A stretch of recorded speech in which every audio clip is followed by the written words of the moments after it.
Здравствуйте, компания Progress Auto и дождливый обзор Yanmar FX24D. Сейчас коротко пробежимся по его состоянию и побежим сохнуть. Видим, что шины в отличном состоянии, износ на задних вообще минимальный, никаких замечаний нет. Врезаем 1,60 м, РСБшка, дополнительные гидрорегулировки, трехточка, фаркоп. Все это у нас здесь в наличии. Все очень удобно. Фреза. Ножи на фрезе просто новые. Ну, я думаю, видно, то есть краска это их заводская, чуть-чуть подстерлась на некоторых местах, но в остальном просто новые ножи.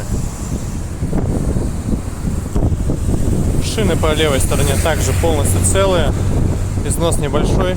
Есть вот небольшие на передней стороне, на передней части растрескивания, к сожалению, но это вообще мелочь. Такой вот Yanmarчик, весь комплектный, целенький. Но есть, конечно, некоторые затруднения по косметике, то есть видим замечания, то есть здесь вот это вот на капоте, и такая же история у нас по верху на крыльях. То есть непонятно чем, непонятно что за дождь такой прошел на него, но тем не менее. 713 моточасов у нас здесь наработки. По внутряночке. По отбору мощности. Раздатка. Там у нас включаемый полный привод, блокировка моста, как и обычно. FX-ная коробка.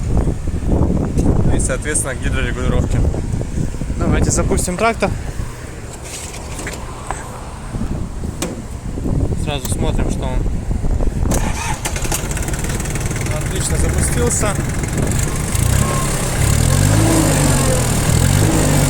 Без нареканий работает. Поэтому вот такой вот тракторочек Yanmar FX24D. Всего доброго, Progress Auto.